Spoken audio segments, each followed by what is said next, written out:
Hello दोस्तों, कैसे हैं आप लोग। आज ये वीडियो एक मुद्दे के लिए बना रहा हूँ जिससे आप लोग समझेंगे। अभी आप लोगों ने शायद इस मुद्दे पे हो सकता है आप लोगों ने गौर किया हो, नहीं गौर किया हो, डोंट नो। लेकिन ये मुद्दा गौर करने लायक है।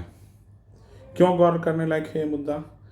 कि यूपीएससी हम लोग जिस चीज़ की तैयारी कर रहे हैं, वो तैयारी किस चीज़ की तो कर रहे हैं।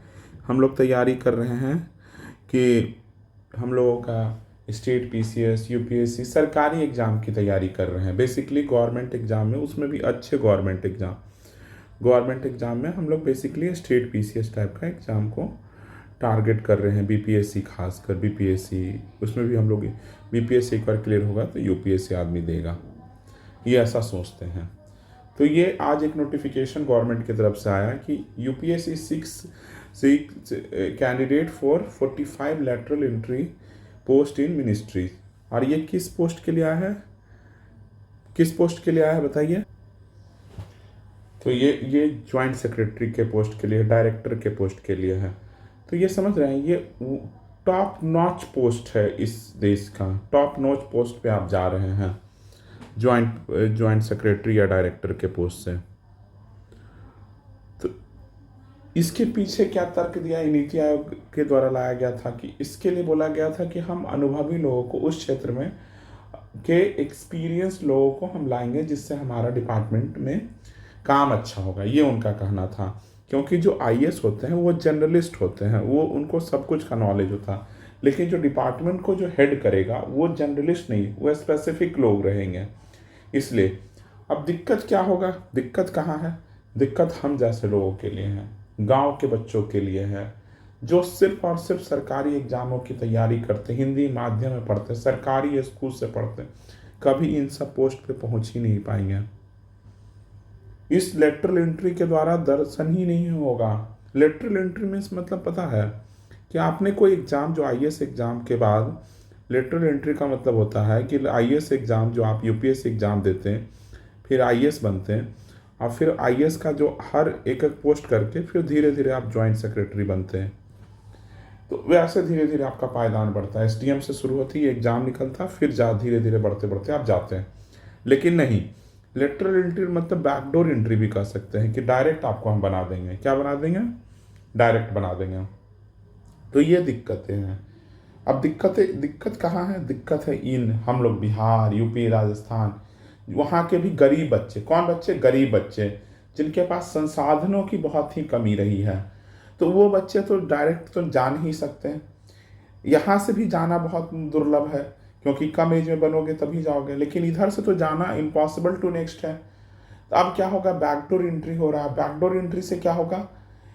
क्या होगा कि आप लोग कभी पहुंच नहीं पाएंगे। वहां पर भी इलीट लोग आएंगे। कौन लोग आएंगे? इलीट लोग आएंगे, जो अच्छे स्कूलिंग किए हैं, अच्छे कॉलेज में पढ़े हैं, आईआईटी आईएम से पढ़े हैं, फिर उसके डीयू से पढ़े हैं। ऐसे इलीट लोग आएंगे जिनके माँ बाप आईएएस ओएस रहे हैं। उस तरह के इलीट लोगों का एक पूरा कल्चर बनेगा। क्योंकि आप समझ रहे हैं, सिर्फ इंटरव्यू के बदौलत, क्या इंटरव्यू में होता है मुझे नहीं सबको पता है, सिर्फ इंटरव्यू के बदौलत सिलेक्शन होना है। कितने अपने लोग होते हैं, चले जाते हैं। आप पिछले लेटरल एंट्री का अनुभव देखिएगा कि गवर्नमेंट पे कितने एलिगेशन लगे हैं। मनोज तिवारी हीरो है भोजपुरी, उसके उसके उसके भाई गए हैं, भाई का सिलेक्शन हुआ। तो अब नहीं आप छोड़ सकते। गवर्नमेंट एग्जाम ले रहा है तो कम से कम चीज़ें हैं कि चीज़ें सुधरी हुई है, कि इतना इतना नहीं हो पाता है, लोगों को पढ़ना पड़ता है। लेकिन ऐसे ऐसे तो बहुत दिक्कत है। तो लिटरल एंट्री से बहुत दिक्कत है। और हम लोग जैसे जो बिहार, यूपी, राजस्थान, झारखंड, इन बच्चों के लिए तो दुर्लभ हो जाएगा। और तो और इसमें रिजर्वेशन की कोई पॉलिसी नहीं है। चलिए ठीक है, रिजर्वेशन आप अच्छे बच्चों को लेना चाहते, रिजर्वेशन का कोई पॉलिसी नहीं, तो फिर अगर रिजर्वेशन की पॉलिसी नहीं है तो डाइवर्सिटी कहाँ से आएगी? No OBC, no EWS, no SC, no ST, कैसे लाएंगे? ये बहुत गलत है। मतलब अगर आपको लेना ही है, मैं ये नहीं बोलता हूँ कि इन लोगों को नहीं आना चाहिए, इन लोगों को देना है तो एक कंसल्टेंट फर्म बनाइए, उस पोजीशन पे क्यों देना जो एक, आप सोच रहे हैं आप एक स्कूल में आप एक कल्चरली जा रहे हैं ना, तो आप एक अलग विंग बना दीजिए, विंग बना के आप कर दीजिए कि ये विंग ये कंसल्ट करेगा, ये चीज़ों को अच्छा करेगा, अलग अलग दो लोग रहेंगे। ये भी कर सकते हैं। एक साथ ही में क्यों बैठाना कि आपके ऊपर ये आ जाएंगे, आप मेरे ऊपर क्यों, इनका एक अलग प्लेटफॉर्म कीजिए। लेकिन बहुत दिक्कत है और बहुत सारे इसमें लूप होल्स हैं, और इन लूप होल्स में सिर्फ और सिर्फ अर्बन क्लास के एलीट लोगों का ही सिलेक्शन होना है, ये एकदम कंफर्म है। कोई गरीब का बच्चा इसमें नहीं एंट्री ले लेगा। एक गरीब का बच्चा तो बताइएगा, कोई गरीब का बच्चा, हम तो नो कास्ट बैरियर, हम रिजर्वेशन के बैरियर में, कोई गरीब का बच्चा हर हर हर कैटेगरीज में है, लेकिन कोई गरीब का बच्चा इसमें नहीं जाएगा। जब एक बार लिस्ट बन जाएगा कि 45 लोग लेटरल एंट्री ले लेंगे, तब आप एक बार लिस्ट बस देखिएगा कि कौन, आप सर्च कीजिएगा तो कुछ ना कुछ ये लोग बड़ा लोग होंगे। सब लोग बड़े लोग हैं, मतलब छोटे लोगों के लिए कोई कुछ भी नहीं रहेगा आने वाले फ्यूचर में।